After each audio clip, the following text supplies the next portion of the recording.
time! Christmas! Welcome back to the Tip Top Kitchen!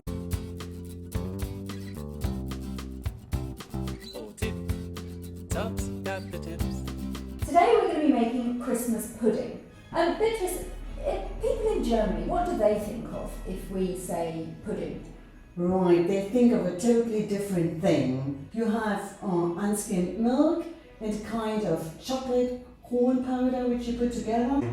And then you can eat this kind of jelly or soft molded form, and then you can even take a spoon and then you eat it. That's what Germans understand by pudding. And I think in America it's similar, you say? Similar, yeah. Usually you buy a pre-made pudding powder, you put it in some hot water, you stir it around for a little bit, it has like milk and stuff in there. But you do not need any of these ingredients to make an American pudding. Yeah, that's really for us, yeah. Okay, so Very unusual. what about in America, you know the song, we all want some figgy pudding. Yes, of course. Yeah, okay. So And no one Americans- knows what figgy pudding is. Okay, well it comes from this Christmas pudding. Christmas pudding is made of very, very rich ingredients because in wintertime, in the olden days, you couldn't get hold of fresh fruits so easily, and so dried fruits were very exotic, very sweet. So we've got all of this, the spices and the rich fruits, and that's what we use to make the pudding. So what do we have here then? I'm going to use some fresh apple because I think that gives it a nice flavour in the pudding that I make. We've got some flaked almonds just down here.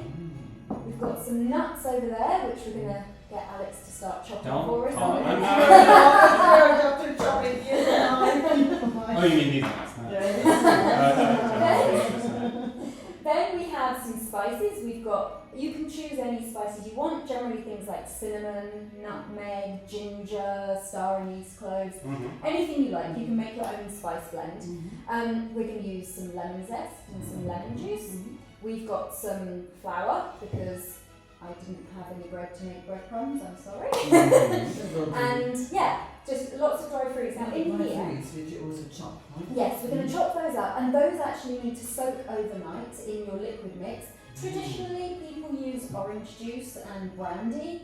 I'm not keen on brandy and I'm allergic to orange, so I'm using grapefruit juice and rum. So in here, the selection of dried fruits we're going to be using, because that's what I like. We've got some prunes, which are dried plums, dried apricots, the dried figs, and then I have some cranberries and some sultanas. So, Alex, would you like to start chopping some nuts? We've got a knife for you. Okay. Beatrice, if you wouldn't mind grating the apple into here. Okay, so by the magic of TV, our fruits have now soaked overnight in the rum and the grapefruit juice. And it smells good. And Alex has done a wonderful job chopping the nuts. Can we please place them in the pudding?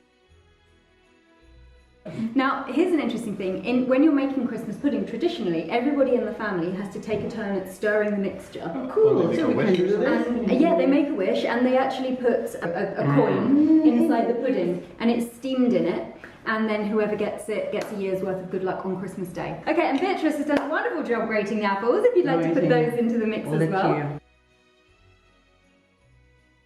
So the next thing we're going to put in is our egg replacer. I'm going to be using some flax seeds. Some people use eggs, some people don't.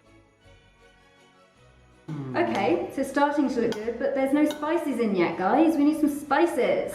So some cinnamon? Yes. Here we have some lemon zest, so some lemon zest in as well. Yes, that's very. And then the flaked almonds. Okay. And the lemon juice. Let's put some How lemon many, juice. what are we doing? Just with whack it all in. this? All of it? Yeah, why not? It's good. If you are not allergic to almonds or nuts, then... Exactly. And if you are, leave it out. So what about the... yep, we'll put in the lemon juice as well. Right now? Yep. Stir it again. There we Yeah. go. Breadcrumbs could be added in now to soak up some of the extra fluid. We're going to use a little bit of flour. Shall I give you some? Yeah, let's I can use... Oh, yeah, use about half of that, I'd say. So something else I learned is that apparently, like around Charles Dickens' times in the 19th century, what they would do is there were like funds that would save up money to give to poor people so that they could buy all the ingredients for their Christmas pudding at the end of the year. Because it was, they were trying to promote a traditional Christmas for England. Well, it worked because 200 years later we're still doing it. So, And then we can always add in a little bit more grapefruit juice. Mm-hmm. Just because I love the flavour. And then a little bit more rum. Dare we put Alex in charge of the rum?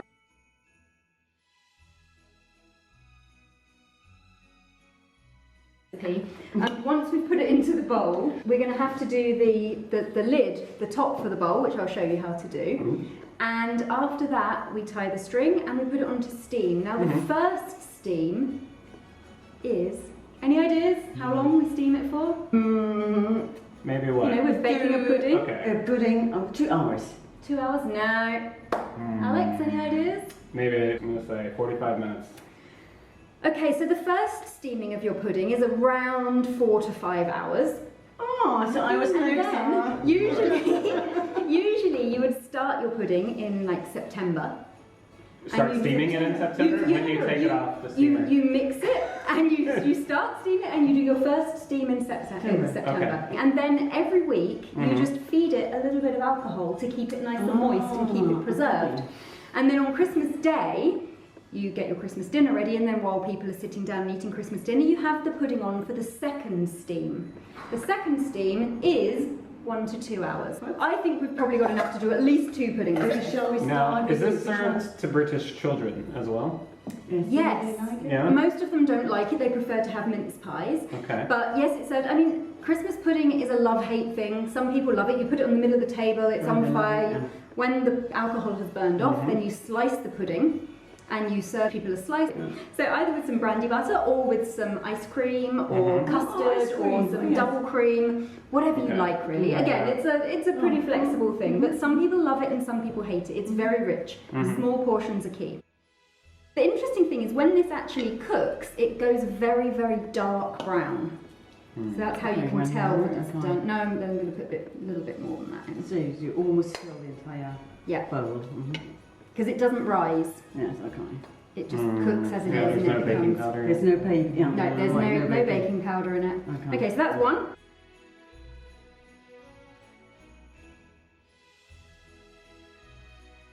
For now.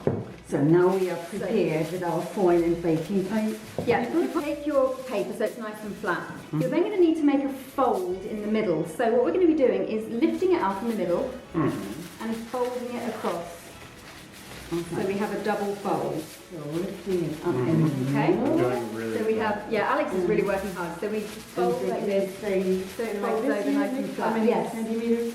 Yes, that's it. That's Okay. Okay, so now place this over the top with the fold in the middle of your pudding bowl. So Alex, we have some string here. Yeah. You need to go round your bowl a couple of times. Shall we? Okay. Okay, so you've got it round. And then we tie it off and then the loop goes up over the top and ties underneath.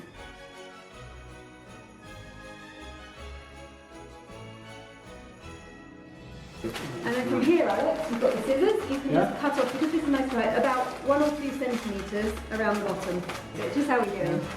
Excellent. And then you want to come over and make your handle. But I need some. Yeah. It's fiddly. Do you know, with all my glasses, I can't see anything. Okay. And then Alex, if you'd like to pick it up, this is what it looks like. Ooh, oh, it looks so cool. What we do, we put some water in the bottom of this pan, and then the pudding Not more rum. sits in, not more rum, the pudding sits in the water and it steams like that. And you have to make sure that you always have water. Right? Exactly, you need to keep topping up. So guys, that's basically it. I will insert here a picture of a finished Christmas pudding. And And then you will have it turned. Yeah, on Christmas Day, once you finish steaming it for another 2 hours, then you turn it upside down on a plate and you serve it maybe with some holly on the top. Okay. Then Before it you looks- set fire to it. Perfect. This looks like a pudding. I mean, like the German pudding. Yeah, it's got something in common. If you'd like to give this a go, let us know how it is in the comments below. Other than that, guys, I don't think there's anything left other than for us to wish you a very Merry Christmas. And like, subscribe, hit the notification bell, and we'll see you all next year.